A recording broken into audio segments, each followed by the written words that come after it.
सुनबाई, हा काय प्रकार आहे?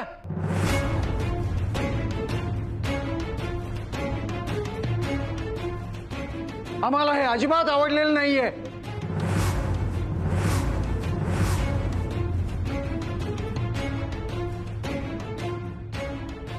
शांत व्हा, आपण घरी जाऊन बोलूया. सगळ्यांसमोर विधात्यांच्या घराण्याची लाज काढताना काहीच कसं वाटलं नाही तुला? सगळीच लाज सोडली या मुलीनं. हे कपडे घालतात.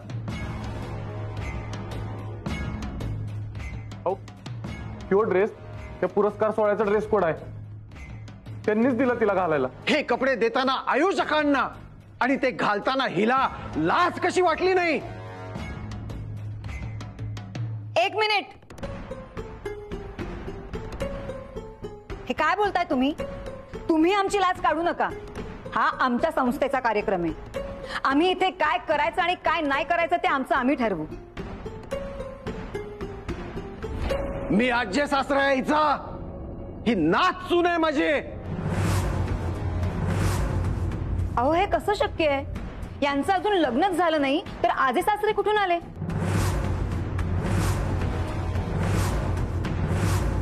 जर हिचं लग्न झालेलं नाही तर मग हा कोण आहे? हा नवरा आहे हिचा. हे सगळं काय चाललंय? तुम्हाला सगळ्या अटी माहित असूनही तुम्ही आमच्याशी खोटं बोललात. पुरस्कार मिळवण्यासाठी तुम्ही इतक्या खालच्या पातळीला जाल असं वाटलं नव्हतं आम्हाला. मॅडम, अहो ऐकून घ्या माझं. आम्ही काय बी खोटं बोललेलो नाहीये. खरं तर कृष्णाचा आणि माझा. राया, तू काही सांगणार नाहीयेस. हे बघा मॅडम, आमच्याकडनं तुम्हाला जो काही त्रास झाला त्याबद्दल मी तुमची माफी मागते. मला मान्य आहे आम्ही तुमच्यापासून गोष्टी लपवल्या, पण आमचा नाईलाज होता. तुम्हाला फसवणं हा आमचा उद्देश नव्हता. मॅडम, अहो खरंच खोटं नाही बोललो आम्ही. ही अविवाहित नाही, हे खोटं नाही, मग काय खरंय? मॅडम, तुम्ही मला हा पुरस्कार दिला तो परत घ्या. मला नको आहे. तुम्ही घ्या हा परत आणि हा विषय कायमचा थांबवा. कृष्णा, अगं तो पुरस्कार तुझा सन्मान आहे, असं परत करू नको. कृष्णा, ह्याची काय बी गरज नाही. तुला माझी शपथ आहे. काय बी झालं तरी मी तुला हा पुरस्कार परत करू देणार नाही. पण आम्हाला हा पुरस्कार परत घ्यावा लागेल, कारण तुम्ही आमच्याशी खोटं बोललाय. तुम्हाला खरं काय ते ऐकायचं आहे ना? मी सांगतो. राया, तू काही सांगणार नाहीयेस. तो पुरस्कार जर तुझ्याकडनं परत घेतला गेला ना तर सगळं जग तुला खोटं समजत आणि तुझं नाव खराब झालेलं मी नाही बघू शकत. मॅडम, कृष्णा खरंच अविवाहित आहे. त्यामुळं ती या पुरस्कारासाठी पात्र आहे. राया, अहो काय बोलताय तुम्ही? समजताय का तुम्हाला? कृष्णा आमची सून आहे, मग ती अविवाहित कशी? देवा ब्राह्मणांच्या साक्षीने लग्न लावलंय तुमचं. तुमची बायको आहे कृष्णा.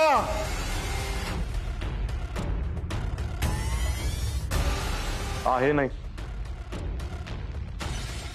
होती. आता कृष्णा माझी बायको नाहीये. माझ्याशी लग्न झाल्यावर तिच्या जीवाला धोका आहे हे गुरुजींचं भाकीत तुम्हाला सगळ्यांनाच माहित आहे. माझा या सगळ्यावर विश्वासच नव्हता, पण गुरुजींच्या भाकीतावर विश्वास बसावा अशी संकट एका मागोमागे एक तिच्यावर येत होती. कृष्णाचं माझं लग्नच त्या संकटाचं मूळ कारण होतं. माझ्यामुळे कृष्णाच्या जीवाला जर काय झालं असतं तर मी स्वतःला कधीच माफ करू शकलो नसतो. तिचं माझी बायको म्हणून राहणं तिच्या आयुष्यासाठी धोक्याचं होतं आणि तिच्याशिवाय जगणं मला शक्य नव्हतं. यावर उपाय म्हणून मीच कृष्णाला भरीस पाडून घटस्फोट घ्यायला लावला. काय म्हणजे तुम्ही गाडी मोड घेतलाय आणि तरीही तुम्ही एकत्र राहताय? हेच बघायचं आणि ऐकायचं बाकी राहिलं होतं. आता एक क्षण मी इथे थांबू शकत नाही. अहो त्याचं ऐकून तरी घ्या. अहो लई चुकीचं वागलात तुम्ही. आम्हाला तुमच्याकडनं ही अपेक्षा नव्हती. आमचा विश्वास मोडलात.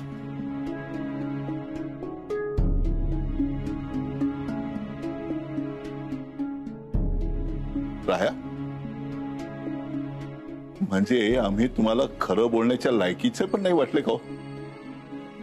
आज आम्हाला आमचीच लाज वाटते.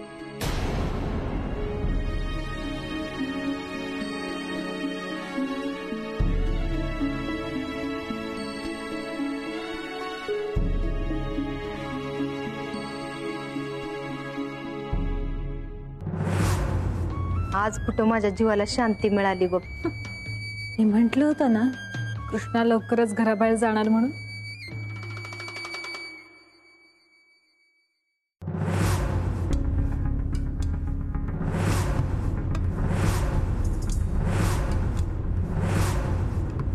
आम्हाला वाटलंच यात नक्कीच काहीतरी काळं बेरा आहे. हे दोघं आमच्यापासून काहीतरी लपवतायत. आता हे प्रकरण गावभर होईल, अख्ख्या महाराष्ट्राला कळल.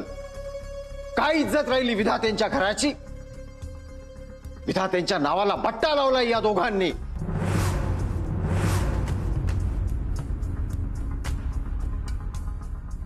आली ना आता तोंड फिरवून मान खाली घालायची वेळ. हे समजा तुमच्यामुळे झालंय.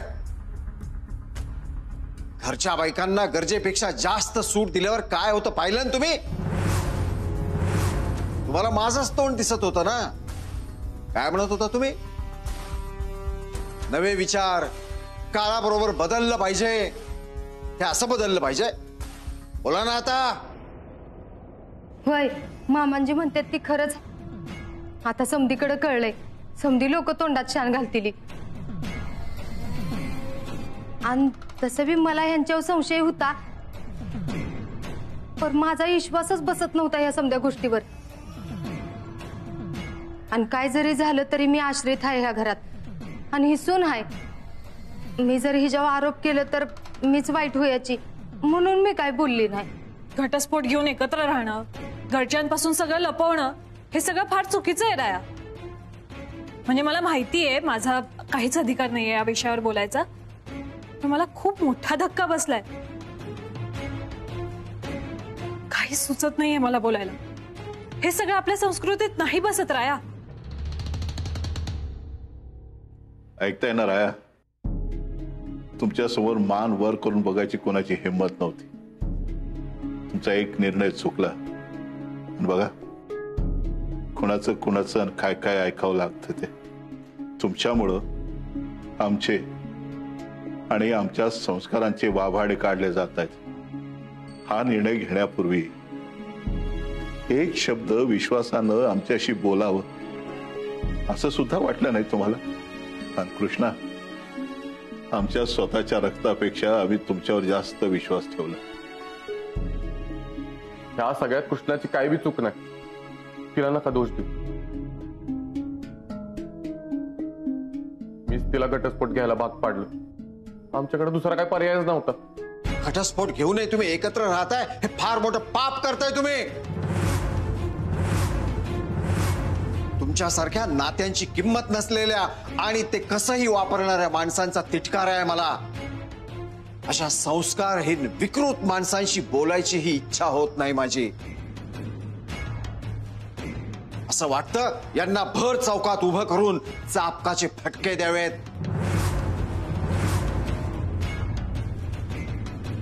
हो, हे काय बोलताय तुम्ही? आपला राया आणि कृष्णा वाईट नाहीयेत. त्यांच्यावर परिस्थितीच. गप्प बसावं तुम्ही. नातवाच्या प्रेमापुटी त्याचे सगळेच गुन्हे तुम्ही पोटात घालायला निघालाय. आज यांच्यामुळे लोक आपल्या तोंडात शेण घालतील आणि अजूनही तुम्ही यांचीच बाजू घेताय. आणि हे परिस्थिती परिस्थिती काय लावलंय? परिस्थिती बदलायची असते, तिला शरण नसतं जायचं. आणि ती बदलायची हिम्मत होत नसेल ना तर जगूच नये माणसानं, उगा धरणीला भार. भाऊ, खरं तर आम्हाला तुझा अभिमान वाटतोय. नवे विचार, लोकांना त्यांच्या मनाप्रमाणे जगू द्या. आणि काय काय म्हणत होता तू? आता का शर्मेनं मान खाली घातलीयस? वाटतेय ना स्वतःच्या वागण्याची लाज?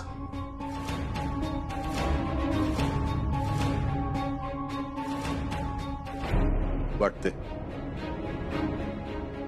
चूक तर झाली आमची, माफी तर मागावी लागणार. कृष्णा, बघा आमच्याकडे. तुमच्या हातानं तुम्ही आमचं तोंड काळं करायचं, ही शिक्षा मिळायला पाहिजे आम्हाला. भाऊसाहेब,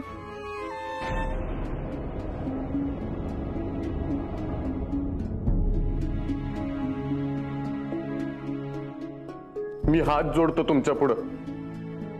हा सगळ्याचा दोष कृष्णाला देऊ नका. हो, ती घटस्फोट घ्यायला आणि घटस्फोट घेतल्यानंतर माझ्यासोबत राहायला तयार नव्हती, पण मीच तिला माझ्या जीवाची भीती घालत बरीच पाडलं. तुम्हाला जी काही शिक्षा द्यायची आहे ती मला द्या. उगीच कृष्णाला पाठीशी घालू नकोस राया. तू लाख म्हणाला असतील घटस्फोट घेऊन एकत्र राहावं, पण हिला कळायला पाहिजे ना, ही मुलगी आहे. हिला लाज वाटायला पाहिजे होती. बिना लग्नाचं एका पुरुषाबरोबर राहताना मला लाज वाटते. ही सून होती माझी.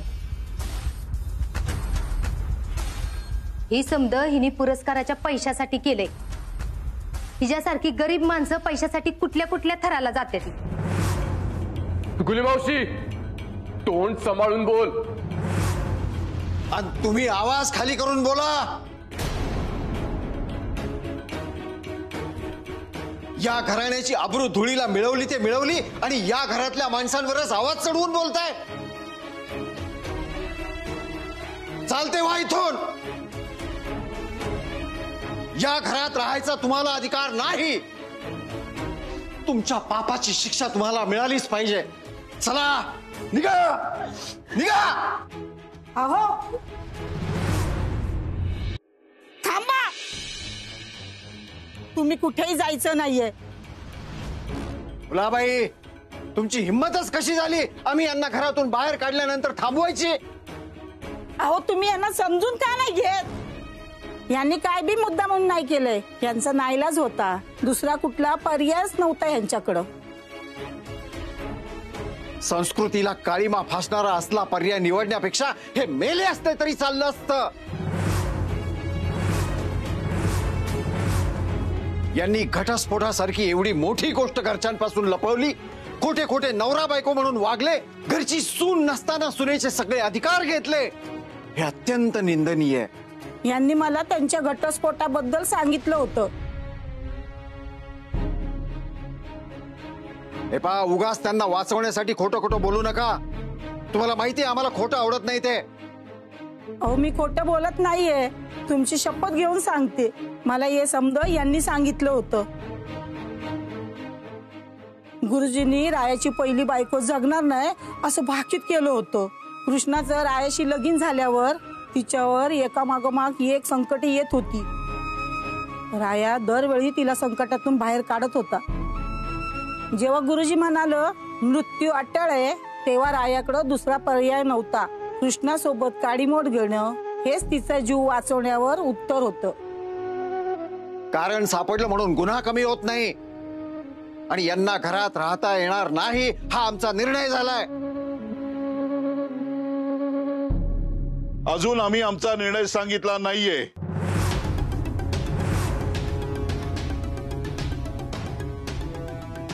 या घरात आमचा निर्णय चालतो आणि आमचा निर्णय अंतिम असतो. आम्हाला या दोघांची हतबलता कळते. त्यांच्याकडनं चूक झालीये, 100% चूक झालीये. पण म्हणून यांना लगेच घरातून बेदखल करणं चुकीचं आहे. म्हणजे यांनी एवढा अक्षम्य गुन्हा करूनही यांना माफ करायचं? हे घर तुझं असेल भाऊ, पण विधाते नाव तुला माझ्याकडून मिळालंय. त्यामुळे या नावाला कुणी डाग लावलेला मी खपवून घेणार नाही. उद्या समाज काय म्हणेल याचा जरा तरी विचार कर. या दोघांची बाजू ऐकून न घेता फक्त लोकांना घाबरून यांना शिक्षा देणं आमच्या तत्वात बसत नाही.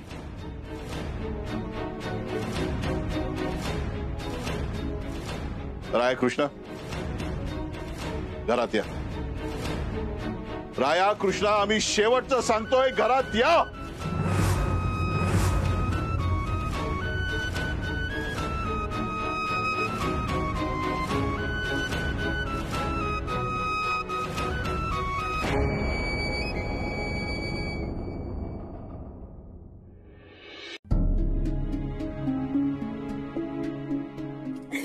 आजी,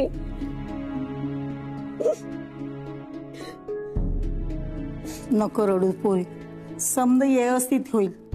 जे काय झालं ते तुझी काय चूक? अजून किती मोठी चूक करायला पाहिजे होती? तुमची लेक असती तर तुम्ही राहू दिलं असतं का असं बिना लग्नाचं कोणासोबत? ती कोणाबरोबर नाही, तिच्या नवऱ्याबरोबर राहते.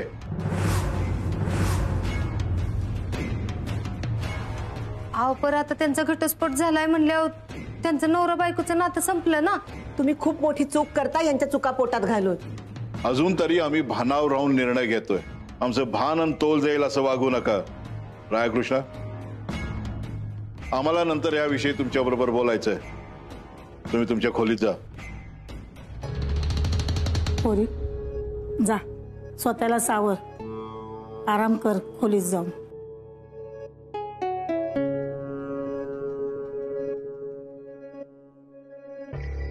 मम्मी, आज परत एकदा तुझं स्वप्न तुटलं बघ.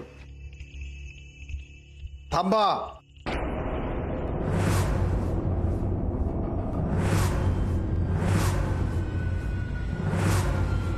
या घरात या दोघांना तेव्हाच राहता येईल जेव्हा हे दोघं पुन्हा लग्न करून या घरात येतील.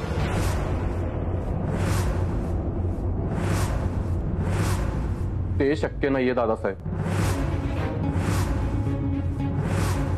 मी जर कृष्णाशी लग्न केलं तर तिच्या जीवावर बेतू शकतं.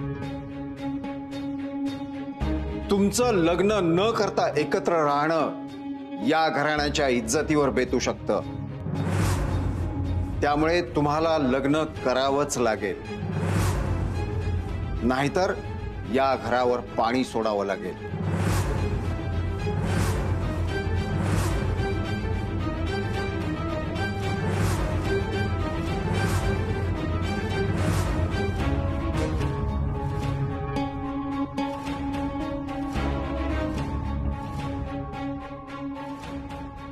ठीक आहे, मी कृष्णाशी लग्न करून तिला गमावू शकत नाही.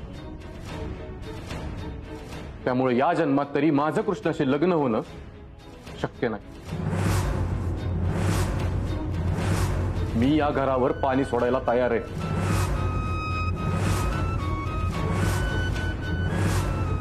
आम्ही हे घर सोडून जातो.